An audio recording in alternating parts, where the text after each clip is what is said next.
Chapter 7. Grandpa. Carrie. Sunlight filtered through the wall of morning fog. First it trickled, then it poured through my bedroom windows, lifting darkness and sleep from my eyes. I blinked and stared at my new surroundings, feeling still embroiled in an elaborate dream. This entire journey, Mommy's leaving me in a home of my estranged relatives, my waking in my dead cousin's room, had to be part of some nightmare I'd suffered after Daddy's death. Surely if I blink again, I thought, I'll be back in Sewell. Any moment I might wake up and get dressed and have breakfast and see Grandma Arlene and Papa George, and then be on my way back to school. I'll just close my eyes, take a deep breath, make a wish, and when I open them again, all this will be as it was. But the door of the room opened before I could make my wish. Aunt Sarah stood there, her lips formed an O, her eyes wide, her palms rested on her chest. Then she blinked rapidly and smiled down at me. "Good morning, dear," she said. "I'm sorry if I frightened you, but when I opened the door and looked and saw you there in Laura's bed, just for a moment, it was as if Laura was still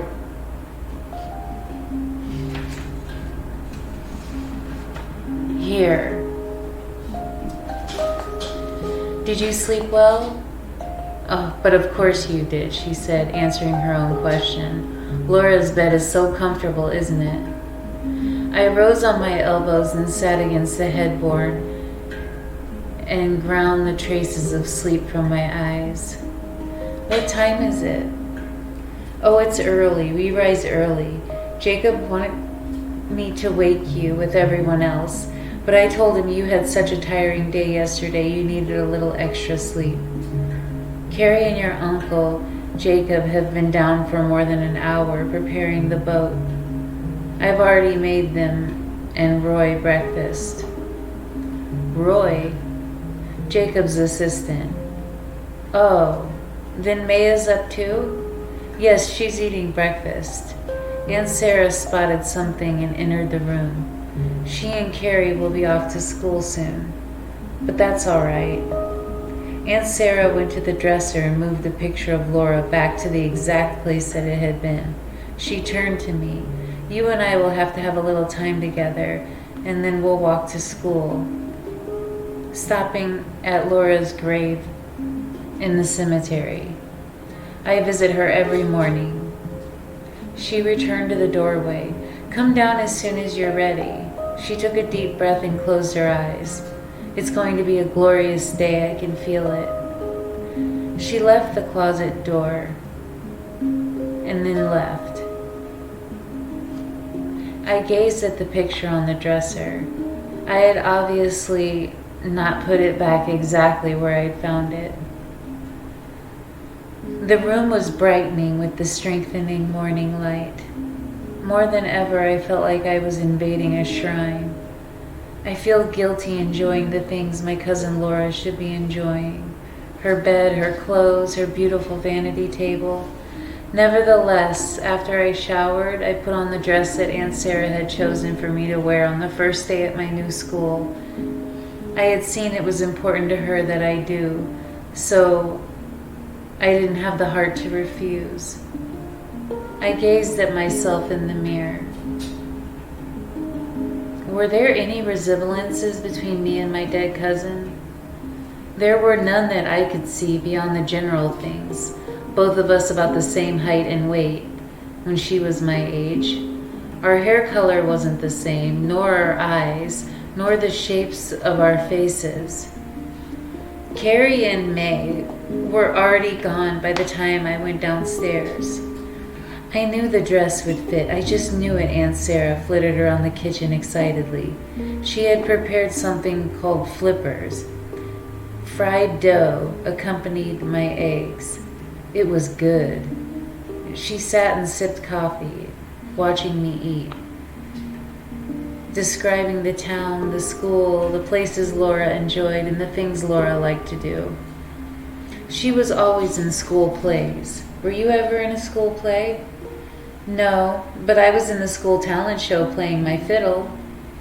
Oh, Laura wasn't musically inclined. She sang in the choir, and she didn't play an instrument.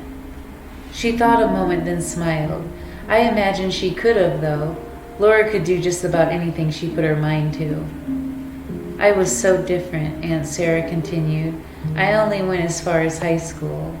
My father didn't believe a young girl needed much formal education. My mother wanted me to go to college, but I didn't know for what. I was never the best student. It was finally decided that I would marry Jacob and become a homemaker. What do you mean it was decided? I asked. Jacob's father and my father were close. They were matchmaking Jacob and me before we even went to high school. She followed that with a light laugh, and it reminded me of tinkling glass. But weren't you in love with Uncle Jacob? I liked him, and my mother always said that love was something that you grow into rather than something that explodes in your heart the way in romance novels and movies portray it. Real lasting love, that is. She nodded, her face firm. It makes sense. That's why there's so many divorces nowadays. People claim to fall in love rather than grow into love. Growing into love takes time, commitment, dedication. It's as Jacob says, marriage and love are just other kinds of investment. Investment? Love? I nearly laughed at the idea. Yes, dear, it's not as silly as you think it sounds. My father fell in love with my mother, I insisted. He told me that many times. Yes, I know, she muttered sadly and looked away. Isn't it true that everyone in the family was upset about it only because your mother was an orphan? Only because my mother was an orphan. Who told you that? A curious tight smile appeared on Aunt Sarah's face. My mommy. No one disliked your mother for being an orphan. That's silly. Everyone was always kind to her, especially Samuel and Olivia. I don't understand. Why else did the family stop talking to my daddy? Wasn't it just because he married her? I continued. Aunt Sarah bit down on her lower lip and then rose and began clearing the dishes. Uncle Jacob told me that Daddy didn't honor his father and mother. Wasn't that what he meant? I pursued. I don't like to talk about Chester and Haley. Aunt Sarah was near tears. Jacob forbids it. She took a deep breath, and as if the subject stole the air from her lungs. I'm sorry, I didn't mean to upset you, I told her. She took a breath and nodded. It's over and done. As Jacob always says, we've got to go with the tide. You can't fight the tide. Now you're here, and I would like you to be happy with us. She turned, smiling again. She could flip emotions like someone surfing television channels. Okay, dear? I pouted for a moment. Why was it all such a great secret? What more could there have been? Let's get ready to go to school, dear. I nodded and rose from the table, and I went upstairs and took a last look at myself. I had my hair brushed down and tied loosely with a tight pink ribbon. I found it in Laura's vanity drawer. I dabbed on some of her cologne behind my ears, but decided not to wear lipstick. I noticed that the tiny freckles that were under my eyes looked more prominent. There was nothing I could do about that. Cake makeup only seemed to emphasize the freckles. Going to a new school and making new friends was terrifying. I had seen how other girls who moved to Sewell were sometimes treated the first few days, and how nervous and timid most of them were. I always felt sorry for them and tried to help them get oriented quickly, but some of my friends felt threatened by new faces. Boys were always more interested in fresh faces, at least for a while, and every girl who had a steady boyfriend was paranoid. Aunt Sarah was waiting at the front of the stairs. Just as I started to descend, she stopped me. "You're going to need a pen, a pencil, and a notebook. They're on Laura's desk, honey," she instructed. I hesitated, then returned to the room. Taking the pen and pencil was fine, but the notebook, all it had was Laura Logan written on the front covers in big black letters. Many of the pages were written on too. I'll take one for now, I thought, and I'll get a new notebook later. Aunt Sarah was pleased. Laura usually made her own lunch for school, but since you had so little time this morning, I decided to give you money to buy your lunch. Aunt Sarah put $2 in my hand. "Thank you, Aunt Sarah. I want you to be happy." She kissed me on the cheek. "You look so pretty, so perfect, like Laura." We started toward the town. The fog had burned away and left a turquoise sky dabbed with puffy clouds moving quickly with the wind. There were many fishing boats and sailboats in the bay, and off the distance, gliding against the horizon, was a large cargo vessel. To my left, junipers on a hill swayed in melancholy rhythm. Aunt Sarah explained that just beyond the bend in the road was the cemetery. "We won't be long," and she said, and she turned in the direction of the cemetery. There were 2 rectangular granite columns at the entryway.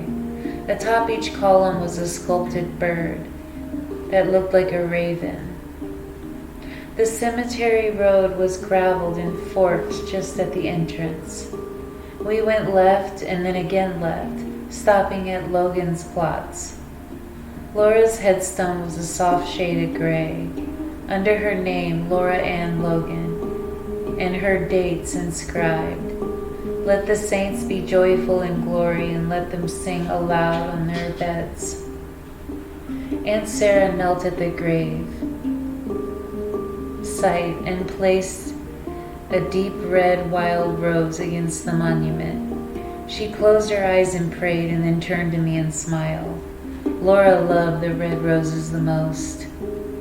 "As soon as they bloom, I bring them to her." "I like them too," I said. "I knew you would," she replied, her eyes bright. She stood up and wiped off her skirt. Before we left, I noticed 2 fresh stones with the names Samuel Logan and Olivia Logan engraved on them. Beneath the names were dates of birth, but no dates of death. "Are those my grandparents?" I asked, astounded.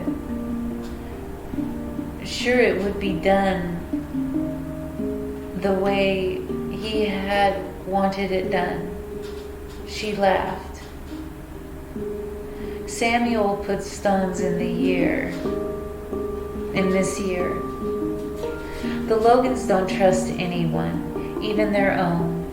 Samuel wanted to be sure that he was facing the east to the rising sun. It could warm his plot every morning." She took my hand and we left the cemetery. She was quiet for a while, but when the school came into view, she began to talk excitedly again, describing how much Laura liked school and her teachers and how much they had liked her. They almost called school off the day her and Robert funerals. So many students wanted to be there, and teachers too. We marched up the walkway to the main entrance and entered. A sign directed to us the principal's office. Aunt Sarah had made an appointment, so we were expected.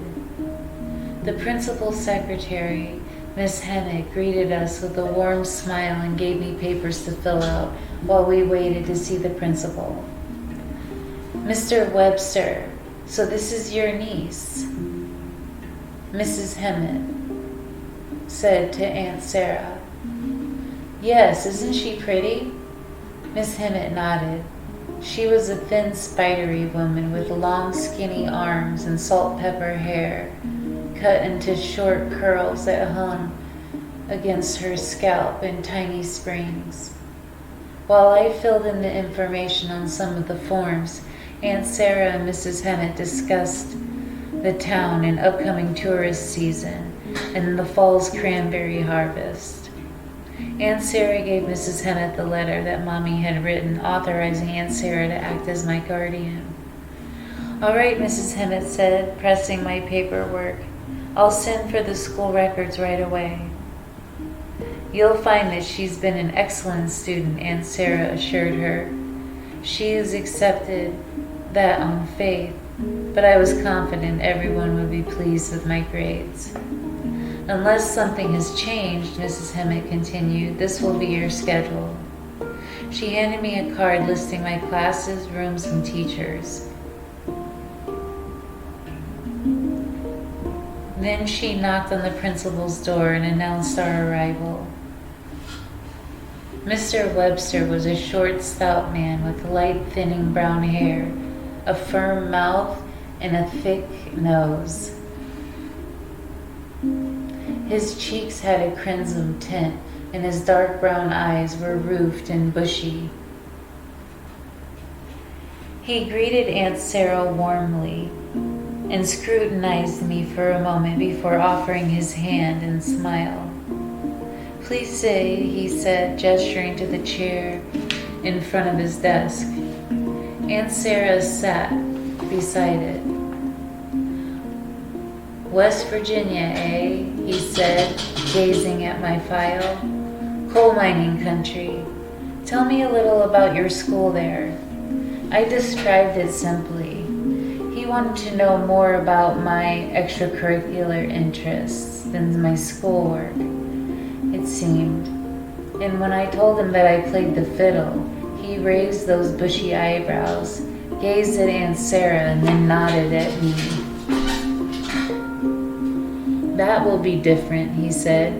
"We have an annual talent show to raise money for scholarships at the end of the school year. I hope you'll participate." "I'm sure she will," Aunt Sarah offered. "Well then, you're being Sarah and Jacob Logan's niece. I don't think I'll have to tell you to behave yourself, Melody. But here at our school code and our rules we have to follow." He handed me a pamphlet. "Look it over, and if you have any questions, don't hesitate to come knocking on my door. Good luck and welcome." I thanked him, and when I came out of the office, there was a diminutive girl with a caramel complexion and shoulder-length ebony hair waiting in the outer office. She had eyes as black as her hair, and she wore a necklace made of tiny seashells, and a light blue blouse and matching skirt, and sandals with no socks. Her toenails were polished in a bright pearl. "This is Teresa Patterson," Mrs. Hennett said. "Teresa's one of our honor students, and she'll show you around today." "Oh, Teresa, how nice of you to help Melody," Aunt Sarah said. "I remember how Laura used to help you with your homework sometimes." "Hello, Mrs. Logan," Teresa replied. She didn't crack a smile. She was a very serious-looking girl, pretty, but dour to the point and seeming angry. She turned to me. "You have a schedule card?" "Yes," I showed her. She gazed at it and nodded. "All my classes. Let's go. We're missing the American history lecture, and Mrs. K doesn't like to repeat himself," she said. She started away, and I looked at Aunt Sarah. "Have a nice day, dear." I nodded and hurried to catch up with my obviously reluctant guide. "Why did you get here so late?" she asked, with her face forward as we marched down the corridor.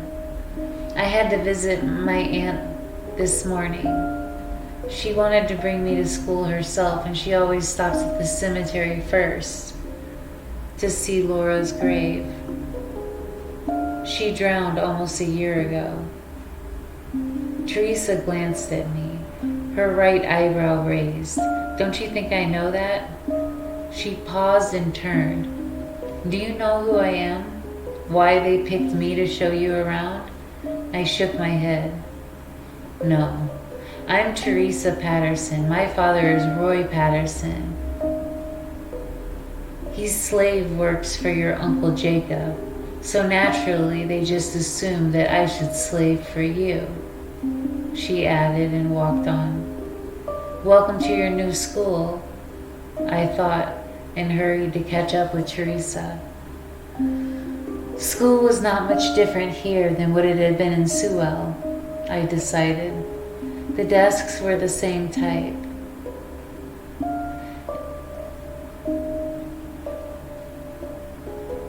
We had even been using the same history textbook, so I wasn't behind that I thought I'd be.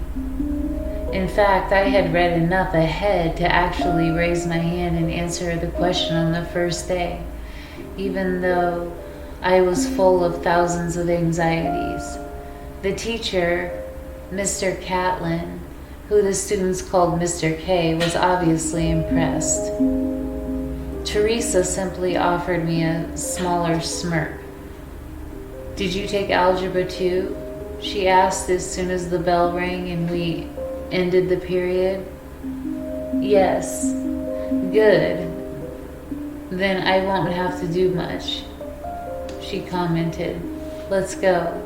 Math is on the way to the end of the corridor. I'd like to look over last night's work before class starts, she added. It turned out that I was actually a chapter ahead of the class in algebra, but I didn't volunteer any answers this period. The teacher didn't spring a quiz on the class, and I surprised him by offering to take it too. Some of the other girls who had been in my history class looked annoyed with me. I was afraid that if I did better than they did, the teacher would use me as a mock and chastise them. I had seen teachers back in Sewell do that. After math, we had our lunch break, and Teresa showed me the cafeteria. I've got my own lunch, she told me and showed me her brown bag. Buying lunch is too expensive for us. How many brothers and sisters do you have? I have 2 sisters and a brother, all in elementary school, and our father doesn't make enough money. Oh, your mother doesn't work too? I asked.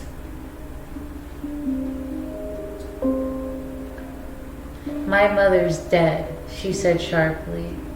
I'm going to get the seat over there, she said, nodding towards the table. But you probably don't want to sit with the Bravas. Bravas? Half black, half Portuguese, she explained and walked away, leaving me in the line. I looked for Carrie and saw him at the other end sitting with 2 boys.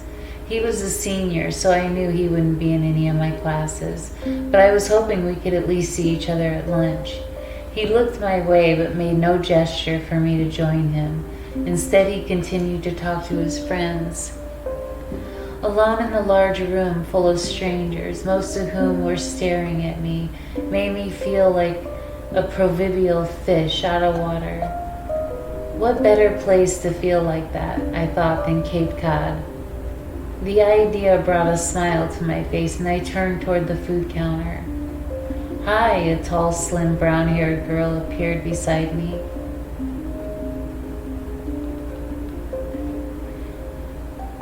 She had the brightest blue eyes I'd ever seen and a pretty smile.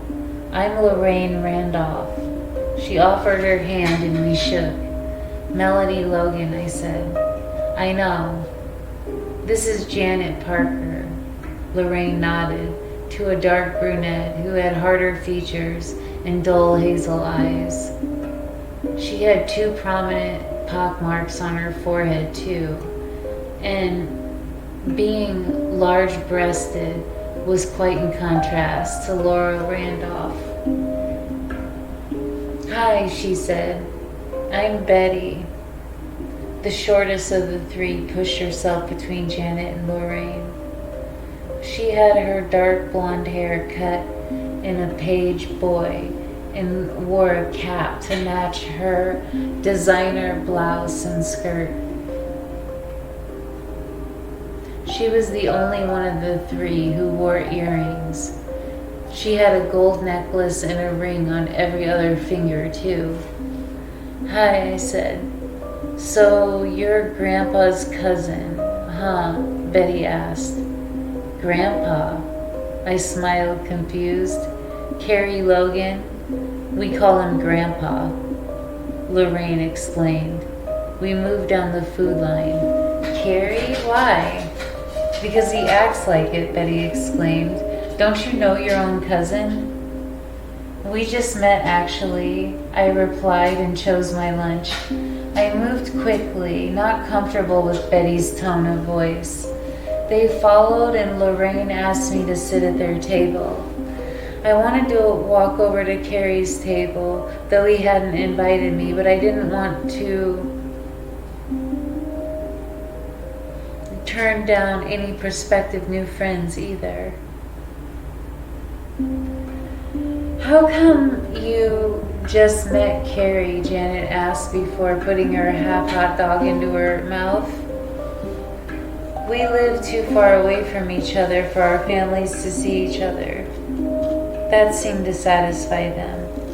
So you never knew what he was like then, Betty concluded.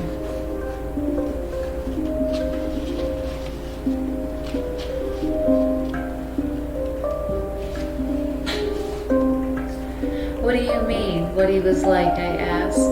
I don't understand. All he cares about is working with his father and saying his prayers. He doesn't smoke, drink, or go out to parties.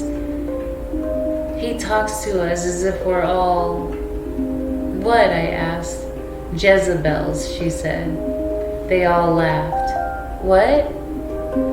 Didn't he tell you about Jezebel? Janet asked.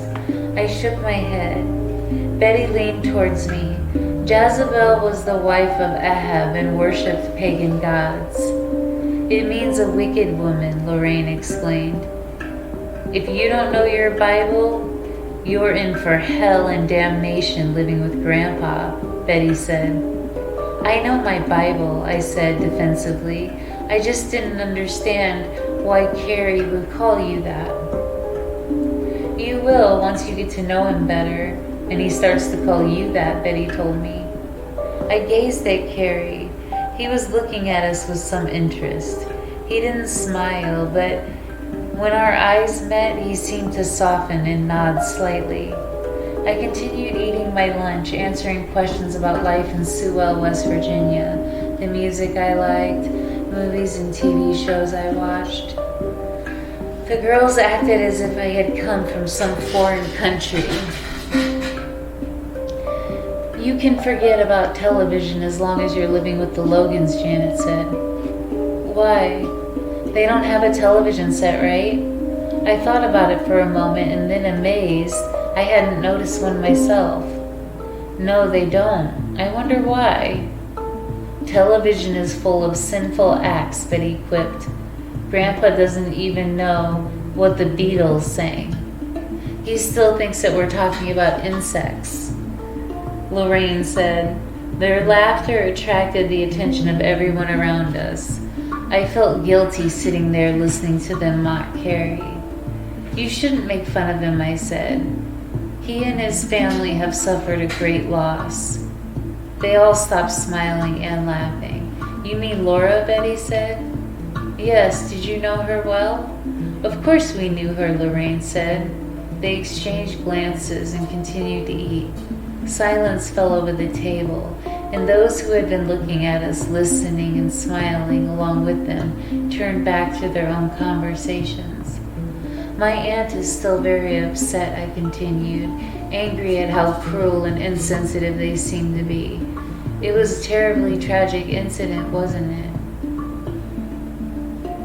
The three glanced at each other. Janet wiped her lips with a napkin. and gulped down her apple juice. Lorraine's eyes shifted quickly from mine to Betty's and back, stretching. "Better ask Grandpa about it," she said. The other two looked shocked that she had said it. "What do you mean?" She shrugged. "Just ask him about Laura and Robert. They were visiting Grandpa's sunfish when they got caught in the sou'wester," she replied, as if that explained it. "Sunfish?"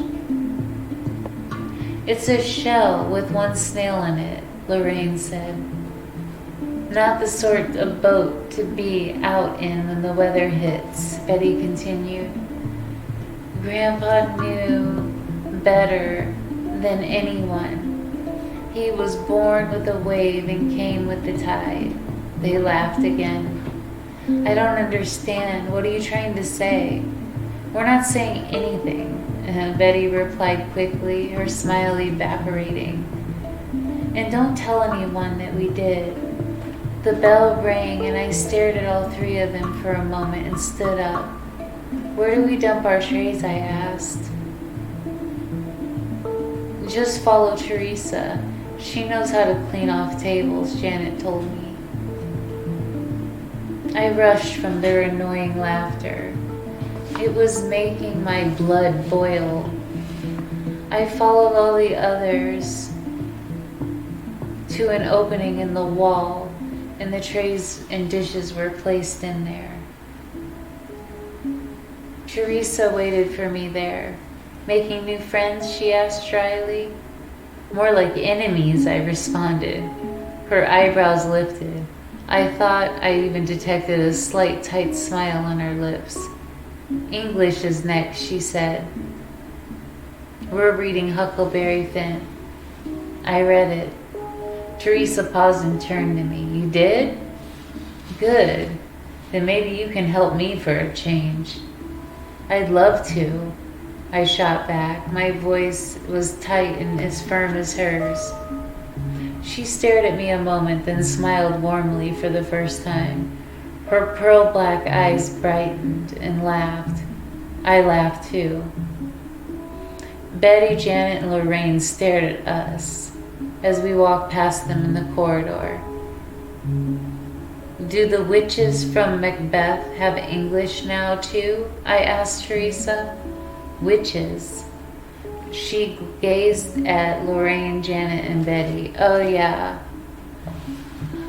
"Good," I said firmly. We walked on, Teresa talking more freely now about teachers, our classes, and the way things were. Carrie waited outside the school building at the end of the day.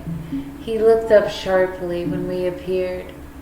"My mother wants you to walk home with May and me," he explained. "But you don't have to if you don't want to."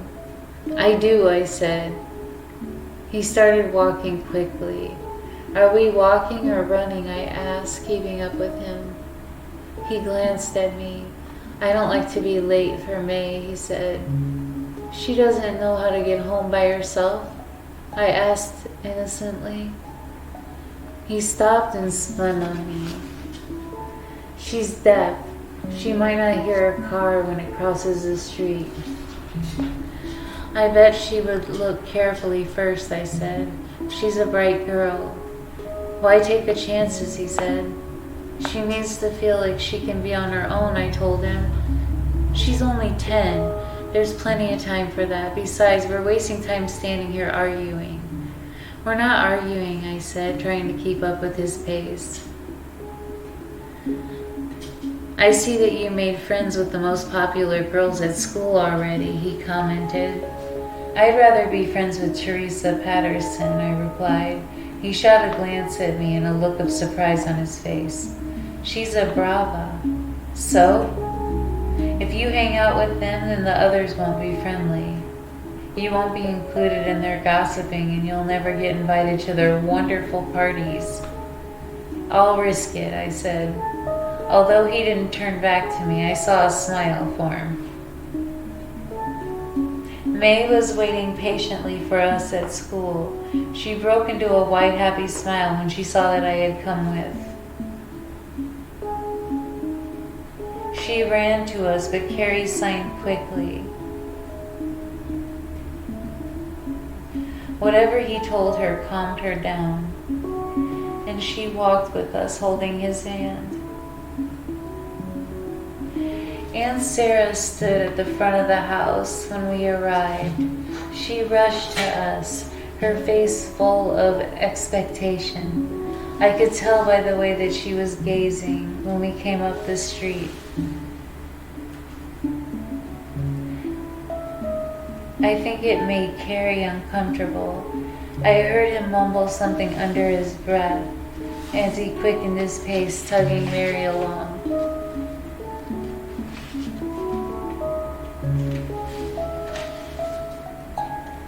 How was your day, children?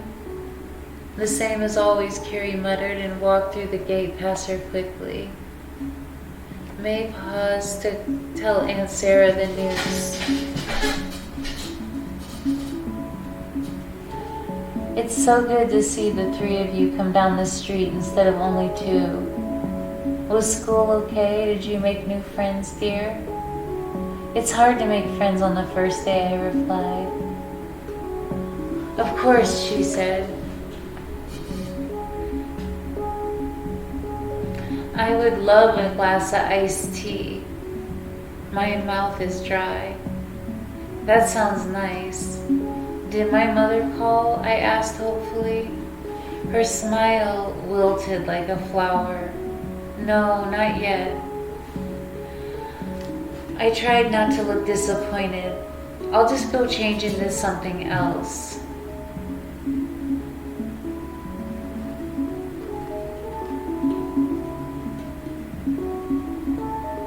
Carrie was emerging, dressed in a worn pair of pants, dirty sneakers, and an old shirt. I've got to go help Father with today's catch. Can I help? I called after him, but he was bouncing down the stairs and didn't reply. Why did he avoid me? Coming home from school, he looked embarrassed, walking with me at his side. Was I that detestable? I was sure it had something to do with resenting my being in Laura's room, using Laura's things. I changed into my own jeans and a blouse and loosened my hair. May came up beside me. She signed something that I didn't understand. Wait, I told her and scooped up the book. You and I can practice today.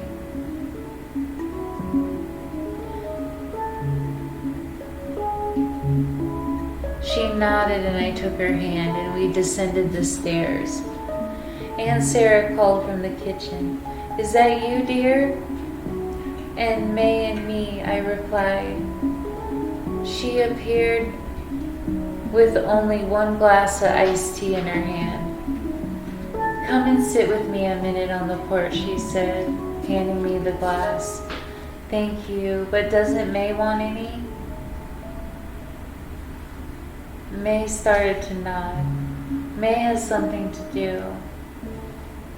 May helps with the laundry. She folds the towels. Everyone here has lots of chores, Aunt Sarah said. What's mine? Oh, there's enough time for yours, dear. I want you to get settled first.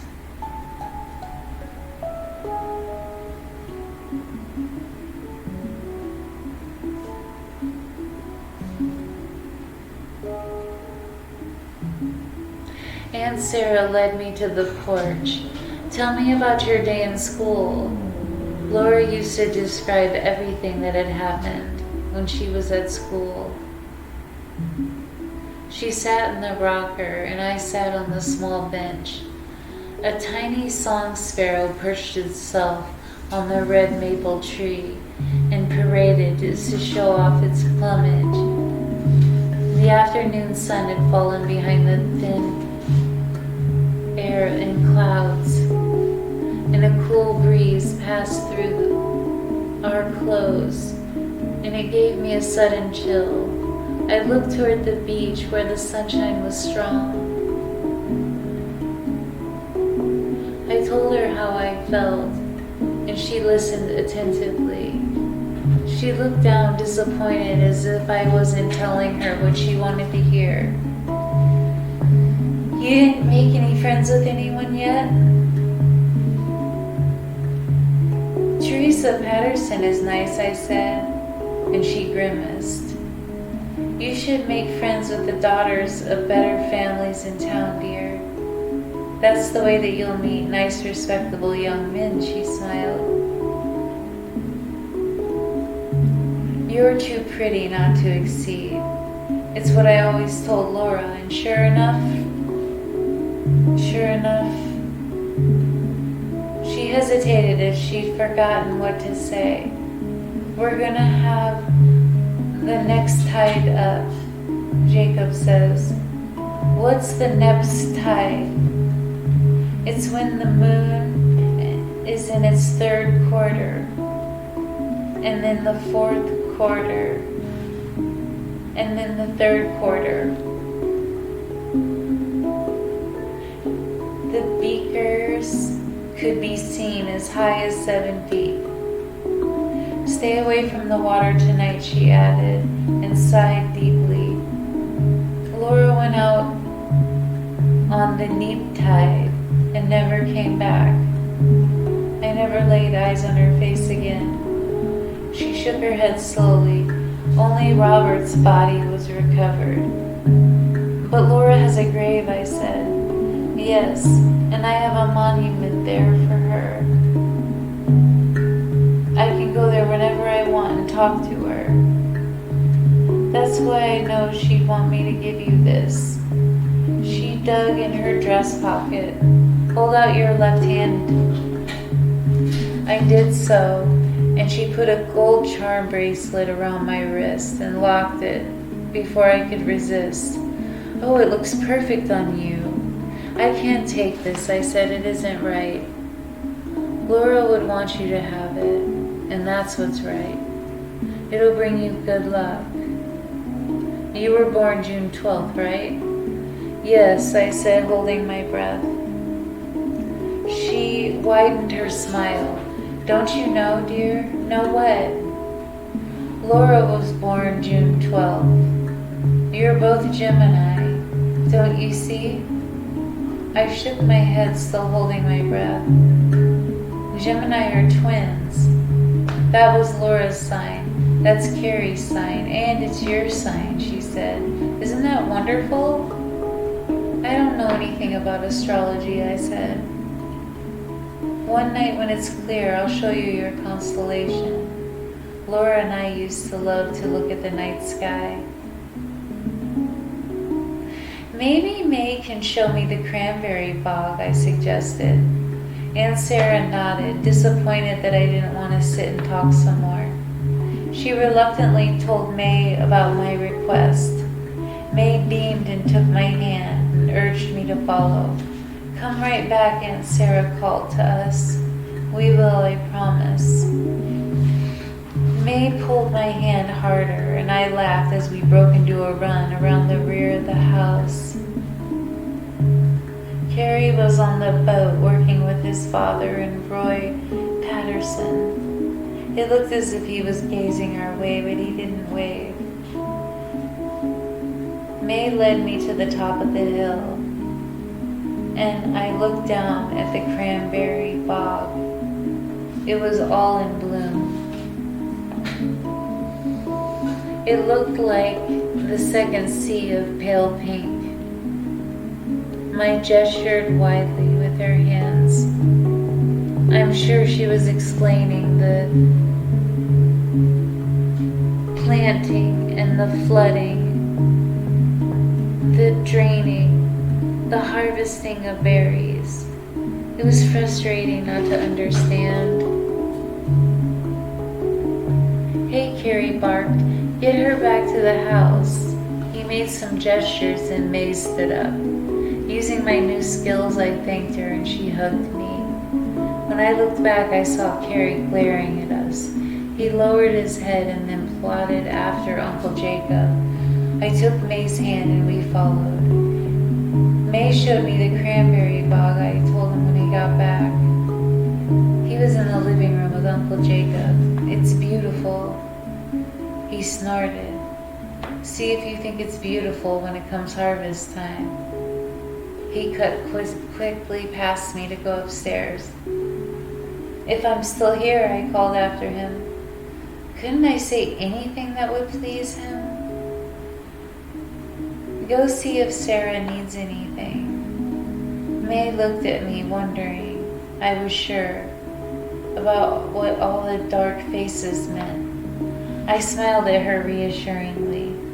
Then I heard the phone ring. Oh, let that be Mommy, I prayed. Uncle Jacob lifted the receiver reluctantly and said hello. His eyes were on me. I said, go help Sarah, he ordered. I took a step past the doorway, but paused to hear him talk. Yeah, he said, she's here. She looks a lot like Hallie. Guess you'll see for yourself soon enough, he added. It's bound to bring back memories. Suddenly I felt eyes on me and turned to look upstairs. Harry was standing there glaring. Eavesdropping isn't very ladylike. He went back upstairs, leaving me feeling cold. I choked back my tears and went into the kitchen, where I was sure Aunt Sarah wanted to tell me how she was preparing Laura's favorite meal.